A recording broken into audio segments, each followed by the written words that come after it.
Vamos a ese capítulo 25, donde el Señor está hablando por medio de Moisés y está recordando ese pacto que hizo con su pueblo en el monte Sinaí, tal y como nos dice, si mal no recuerdo, al final o casi al final de este capítulo. Y hay una cosa que me llama la atención y me gustaría que lo tuviéramos en cuenta a la hora de ver este capítulo 25 y el capítulo 26 y el capítulo 27, evidentemente. Y son las primeras palabras del Señor por medio de Moisés en este capítulo 25. Yahvé, o el Señor, habló a Moisés en el monte de Sinaí, diciendo: habla a los hijos de Israel y diles: cuando hayáis entrado en la tierra que yo os doy, y aquí es donde quiero pararme un momentito, en el que yo os doy. Y quiero que veamos esto desde el punto de vista del que debemos hacerlo, de que Dios es el soberano, de que no hay nadie ni igual a Él ni por encima de Él. Dios es el que reina, el que gobierna. Él es el que dicta y debe de cumplirse. Y lo que dicta, evidentemente, como dice su palabra, sus mandamientos no son gravosos, es decir, no son pesados, se pueden cumplir. ¿Vale? El Señor no hace las cosas difíciles para los hombres. Y quiero que lo veamos desde este punto de vista. Él es el único Señor y Rey soberano de los cielos y de la tierra. Y a partir de ahí, da los mandatos. Da los mandatos que vamos a ver. Y resulta curioso que dice: 6 años sembrarás tu tierra, y 6 años podarás tu viña, y recogerás sus frutos. Pero el 7º año, la tierra tendrá descanso, reposo para Yahvé. No sembrarás tu tierra, ni podarás tu viña. El Señor da unas instrucciones. El Señor es ejemplo de esas instrucciones que da. Si nos vamos a Génesis capítulo 2, los primeros 3 versículos, dice que el Señor hizo la creación en 6 días y el 7º reposó. Nos vamos a Éxodo capítulo 20, en los primeros versículos, a partir del verso 5 o 6 aproximadamente, donde dice que guardarás el día de reposo. ¿Y cuál es el día de reposo? El 7º. 6 días trabajarás y el 7º será día de reposo para el Señor tu Dios. Y aquí dice ahora: 6 años trabajarás la tierra, pero el 7º año la tierra descansará. Será de reposo para el Señor. Vemos cómo el Señor va dando unas instrucciones y se va repitiendo. Y se va repitiendo constantemente, porque es necesario de que nos lo recuerde. Y sigue unas normas, unas reglas fáciles de seguir. 6 años debían de trabajar la tierra, debían de sembrarla, debían de segarla y recoger el fruto. Pero el 7º no, el 7º era para descansar. El 7º era un año dedicado para el Señor. Y la tierra debía de descansar, porque la tierra también necesita reposo para recuperarse de esos años en que ha dado tantos frutos. Nosotros necesitamos descansar un día a la semana, ¿cierto? ¿Qué pasaría si estuviéramos trabajando los 7 días de la semana? Estaríamos cansadísimos. Llega el sábado y los que trabajamos el sábado estamos deseando que llegue a las 2 de la tarde, lo digo en mi caso, para decir: oh, menos mal, ya hemos terminado. Y el 7º, de descanso, dedicarlo al Señor, para estar con la familia, para estar con el Señor alrededor de su palabra, para ser conforme a la voluntad del Señor, hacer misericordia también con aquel que lo necesita. Pues el Señor también hace esto con la tierra y con su pueblo. Ese era un año en el que el hombre podía dejar de dedicarse a sembrar la tierra, a cosechar la tierra, para dedicarse a conocer al Señor, a estar con la familia, a enseñar su palabra y a hacer todo aquello que no hace durante el tiempo que está trabajando. Un tiempo de descanso, un tiempo para recogerse en el Señor, para darle la gloria y la honra al Señor. Porque si obedecemos al Señor, hermano, estamos reconociendo su soberanía. Él es el soberano. Y si nos ha dicho que debemos de descansar, porque es el bien para nosotros. Y para darle la gloria primeramente a Él. Pero además ese año, ese 7º año, el Señor no dejará de proveer a su pueblo. El pueblo tiene la promesa de que va a ser provisto por el Señor. Porque seguimos leyendo, dice, lo que de suyo naciera en tu tierra, segada no lo segarás y las uvas de tu viñedo no vendimiarás. Año de reposo será para la tierra. Mas el descanso de la tierra te dará para comer a ti, a tu siervo, a tu sierva, a tu criado y a tu extranjero que moraré contigo. Pero no se queda solamente ahí. Y a tu animal y a las bestias que hubieren en tu tierra será todo el fruto de ella para comer. Es decir, podéis recoger del fruto, pero para vuestro sustento, no para vuestro negocio, no para que acumuléis en vuestros graneros, sino para el sustento diario.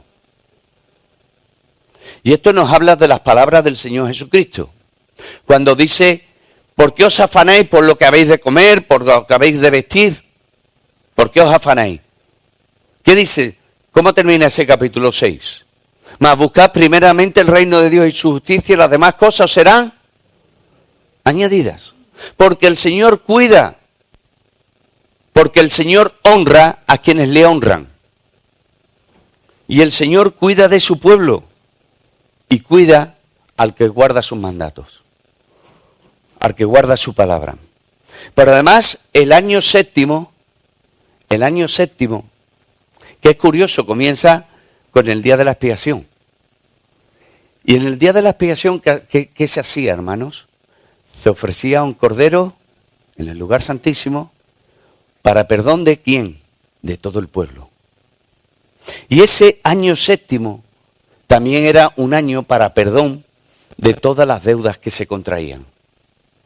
Porque como dice en Deuteronomio capítulo 15, que habla de este año, en el versículo 4, dice allí, para que así no haya en medio de ti mendigo. Porque el Señor no quiere que su pueblo mendigue. Y habla del amor, de la misericordia de los unos por los otros. Habla de ese versículo tan conocido, de ese mandamiento tan conocido por el que le preguntaron al Señor. El primero todos los conocemos, ¿verdad? Amarás al Señor tu Dios con todo tu corazón, con toda tu mente, con toda tu fuerza, con toda tu alma. ¿Pero qué dice del segundo? Y amarás a tu prójimo como a ti mismo. Si quiere que te perdonen la deuda, perdona. Y todo esto se cumple desde el principio de las Escrituras hasta el final de las Escrituras. Y hay perdón, y se perdonan las deudas. Pero además de todo eso, ¿por qué hace esto también el Señor? Lo hace para que unas tribus no enseñoreen sobre otras. Y esto lo vemos en el año del jubileo, que son a los 50 años. Fijaos cómo prueba el Señor a su pueblo. 7 semanas de años. 7 por 7, 49. El año 49 no se podía sembrar, ni se podía segar. Tenía que comerse del fruto que diera la tierra. Pero es que el Señor además dice, y el año 50, que será año de jubileo, tampoco se sembrará y tampoco se segará. Lo que habla de depender del Señor totalmente. Así como el Señor mantuvo a su pueblo y le dio el maná durante 40 años en el desierto, así el Señor se compromete con su pueblo a que si guarda sus mandamientos, el Señor le proveerá. Le proveerá todo lo necesario. Por eso, hermanos, recalco las palabras del Señor Jesucristo. ¿Qué debemos de buscar primeramente? El reino de Dios y su justicia. Porque las demás cosas nos las ha prometido el Señor, no van a ser añadidas. Y realmente no hay hijo que mendigue pan, como dice las Escrituras, porque no quiere el Señor. Y llama la atención como en ese versículo 19 y 20, perdón, el versículo 21, a partir del versículo 20, fijaos cómo se parece mucho a las palabras del Señor en Mateo capítulo 6. Y si dijereis que comeremos el séptimo año. ¿Qué dice el Señor Jesucristo? No os preocupéis, no os afanéis porque habéis de comer o que habéis de vestir. Porque hay preocupación. Y aquí no tenemos que no hemos de sembrar ni hemos de recoger nuestro fruto. ¿Y qué dice el Señor? Fijaos la promesa del Señor. Entonces yo os enviaré mi bendición el sexto año. Y ella hará que haya fruto para 3 años. Para 3 años. Para el 49, para el 50 y para el 51. O para el primer año después del jubileo. Fijaos cómo el Señor cuida de su pueblo. Cómo el Señor guarda a su pueblo.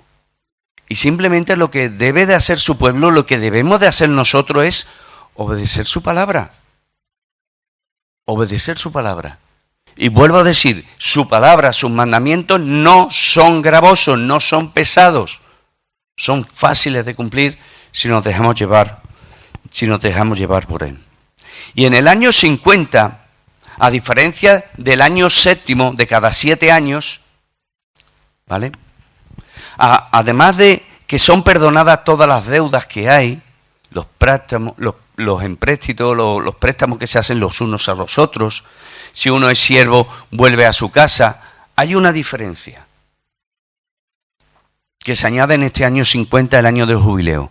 Y es que todos aquellos que vendieron sus tierras, que entregaron como préstamo a sus tierras, que alquilaron sus tierras, vuelven a ellos. Como al principio, tal y como lo repartió el Señor por medio de Josué a todas las tribus. Para que haya un equilibrio. Para que ninguna tribu, como he dicho antes, se enseñoree sobre otra. Para que ningún israelita se enseñoree sobre otro. Este es el amor del Señor. Esta es la equidad del Señor. Esta es la justicia del Señor. Incomprensible, ¿verdad? Al día de hoy, al pensamiento de hoy.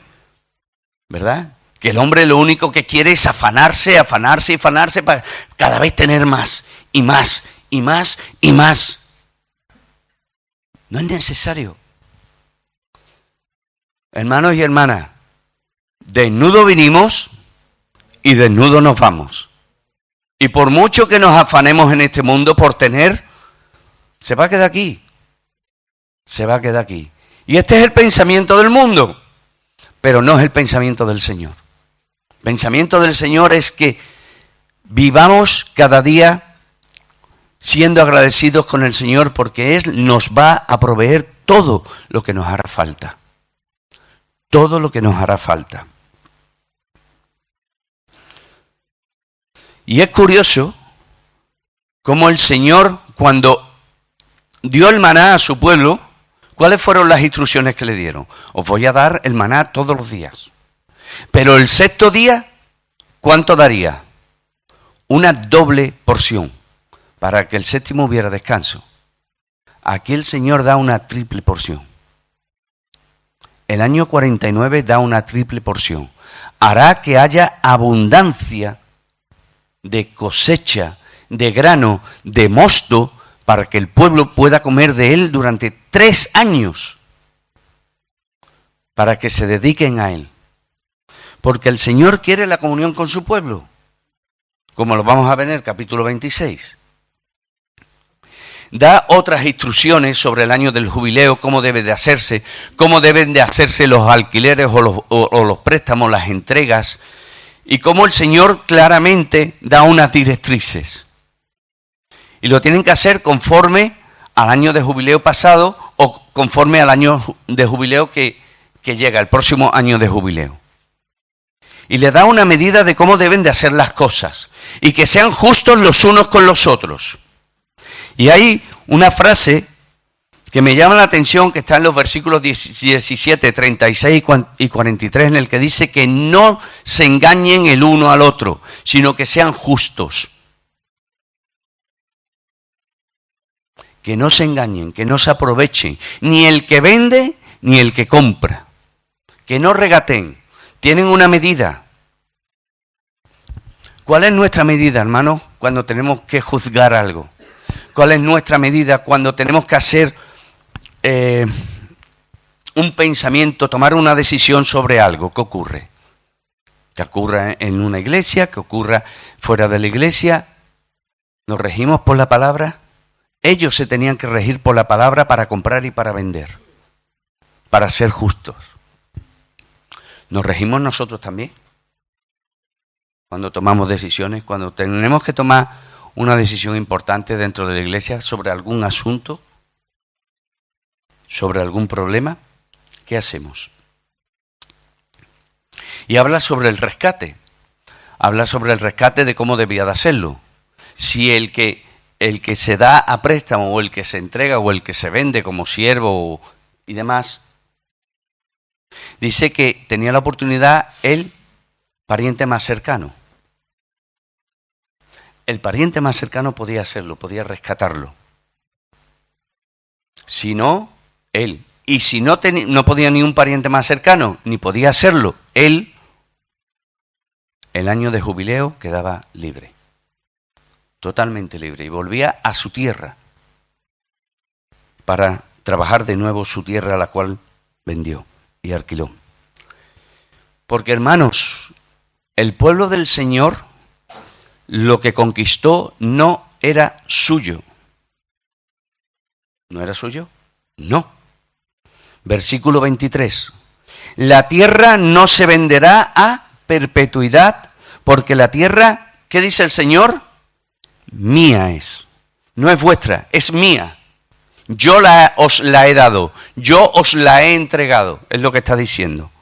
Pues vosotros, forasteros y extranjeros, sois para conmigo.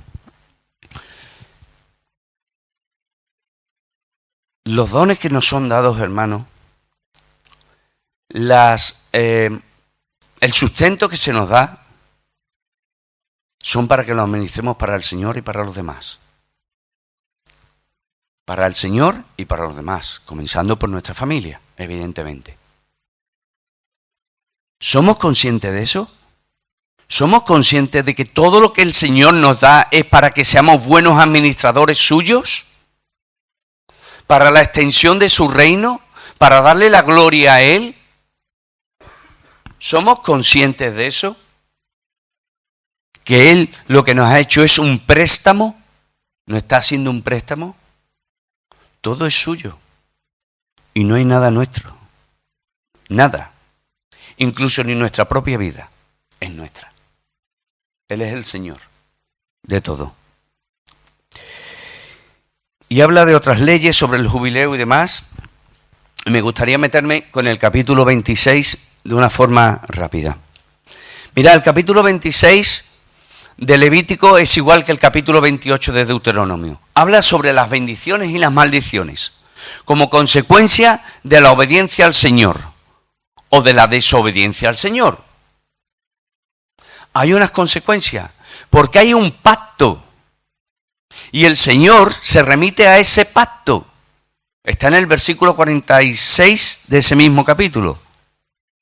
Estos son los estatutos, ordenanzas y leyes que estableció el Señor Yahvé entre sí los hijos de Israel en el monte de Sinaí por mano de Moisés. Hay un pacto. Nosotros tenemos un pacto con el Señor. Nosotros nos entregamos a Él porque Él nos compró, Él nos redimió, Él nos rescató para Él. Recordemos que somos siervos suyos. Somos hijos. Amén. Pero también somos siervos. Y eso no debemos de olvidarlo. Somos siervos del Señor. Y fijaos cómo el Señor bendice a su pueblo. Versículos 4 y 5. Yo daré vuestra lluvia a su tiempo, y la tierra rendirá su fruto, y el árbol del campo dará su fruto. Vuestra trilla alcanzará la vendimia. Fijaos con qué abundancia. Una cosa alcanzará la otra. y la vendimia alcanzará la sementera, y comeréis vuestro pan hasta saciaros. No lo justo y necesario, no, hasta saciaros. Así es como el Señor bendice, para que nos saciemos. Y comeréis vuestro pan hasta saciaros y habitaréis seguros en vuestra tierra. Habrá paz, habrá seguridad. Eso es lo que le estaba prometiendo el Señor. Paz y seguridad con respecto a sus enemigos. Y yo daré paz en la tierra y dormiréis y no habrá quien os espante. Y haré quitar, fijaros, de vuestra tierra las malas bestias y las espadas no pasará por vuestro país. Y si tenéis lucha, perseguiréis a vuestros enemigos y caerán a espada delante de vosotros. 5 de vosotros perseguirán a 100 y 100 de vosotros perseguirán a 10.000 y vuestros enemigos caerán a filo de espada delante de vosotros. Porque yo me volveré a vosotros y os haré crecer. ¿Quién es el que hace la obra, hermanos? El Señor. Yo me volveré a vosotros y yo os haré crecer. Yo. No ustedes, no vuestra fuerza, no vuestro poder, como pensó el pueblo. Y como el Señor le advirtió por medio de Moisés, no penséis que cuando tengáis todo esto, penséis que es por vuestro poder o por vuestra fuerza. No, es porque yo lo he concedido. Y es el Señor el que hace todas las cosas. Comeréis lo añejo de mucho, porque yo me volveré a vosotros y os haré crecer, multiplicaré y afirmaré mi pacto con vosotros. Fijaos cómo se acuerda del pacto. Pero es que en cuanto a las maldiciones, el Señor dice, y yo me acordaré del pacto, y conforme a mi pacto os tendré que castigar. Porque lo dice más adelante, en este mismo capítulo. El Señor se remite al pacto, al acuerdo entre su pueblo y Él, entre tú y Él, entre yo y Él. Comeréis lo añejo de mucho tiempo, recordando el año del jubileo, esos 3 años, y pondréis fuera lo añejo para guardar lo nuevo. Y pondré mi morada, y esto me encanta.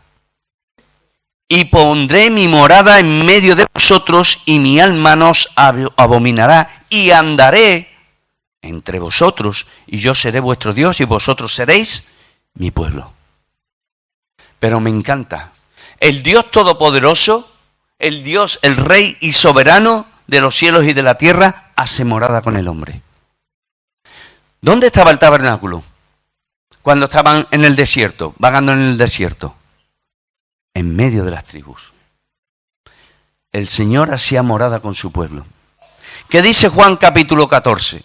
Capítulo 1, versículo 14. Que el unigénito Hijo de Dios tabernaculizó entre los hombres. Y eso es hacer morada entre los hombres. La idea es la misma. El Señor quiere la comunión, la relación con los hombres, pero no a cualquier precio. Pero no a cualquier precio. Él es el que pone las condiciones. Y se tienen que cumplir esas condiciones. Un Dios santo y todopoderoso no puede tener relación con el pecado y las tinieblas. Por eso envió a su Hijo Jesucristo a morir por nosotros en la cruz del Calvario. Para que nuestros pecados fueran perdonados y tener una relación con todos y cada uno de nosotros, de forma personal y de forma global. Me encanta. Y pondré mi morada en medio de vosotros. Voy a resumir el resto del capítulo, hermanos.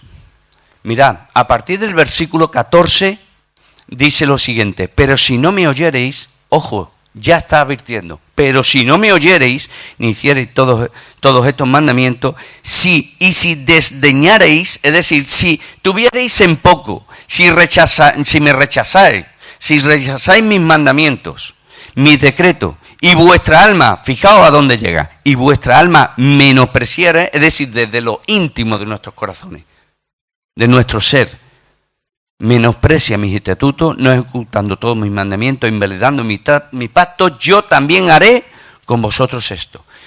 Y hace una relación. Pero me llama la atención, hermanos, la misericordia del Señor en este capítulo.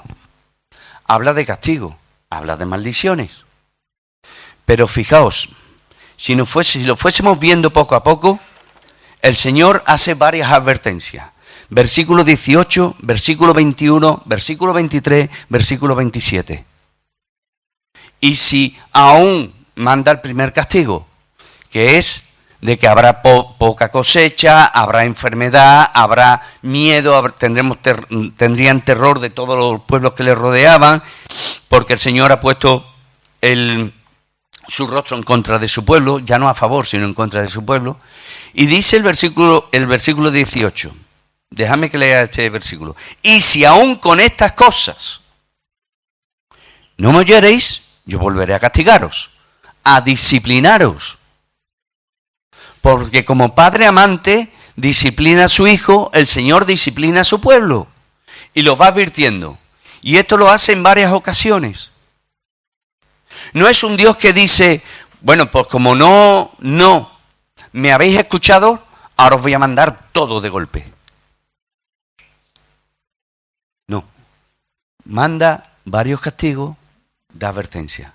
Manda varios castigos más duros, da advertencia. Manda otro y da advertencia. Así hasta en 4 ocasiones. ¿Cuál es el final de eso? Suena duro, ¿eh? Y está en el libro de Lamentaciones. Suena duro. Que llegarían a comerse a sus hijos. Y en el libro de Lamentaciones, allí aparece. Nadie habla del libro de Lamentaciones, ¿verdad? Porque es duro tener que hablar de la ira de Dios. Porque todo el mundo tiene la idea de que Dios es un Dios justo, amoroso, compasivo, misericordioso. Pero Dios es justicia, hermano. Y es justicia con su pueblo, pero también con cada uno de nosotros. Y esto es una advertencia también para nosotros. Porque como dice en 1 Corintios, el apóstol Pablo, si mal no recuerdo, el capítulo 10, dice que todas estas cosas se escribieron para que aprendiésemos de ellas, para que las tuviésemos en cuenta, para que no cayéramos en los mismos errores. Y el Señor disciplina a su iglesia. 1 Corintios capítulo 11 dice que algunos estaban enfermos y otros duermen. Y ese dormir es que el Señor permitió que murieran. Porque el Señor también disciplina a su pueblo. Los que somos padres advertimos a nuestros hijos. Una vez, otra vez, otra vez, otra vez, hasta que llega el momento que ya decimos, hasta aquí llegó. Y tenemos que disciplinarlo. Pues el Señor es exactamente igual. Pero ¿sabéis qué ocurre? Que el Señor, a diferencia de nosotros, Él es justo. Y nosotros muchas veces, si aplicamos nuestra propia justicia, no somos tan justos. Pero el Señor es justo. Y sabe aplicar la precisa y justa, permitírmelo, justa justicia a cada uno. Habría más cosas de las que hablar, hermano, pero vamos a parar aquí, ¿vale? Hermano, recordemos una sola cosa que me gustaría volver a recordar. Tenemos un Dios que es nuestro Padre, que está en los cielos. Y Él es el Rey soberano de los cielos y de la tierra. Así que rindámosles el culto, la obediencia a Él, que Él solamente se merece como hijos suyos. Amén.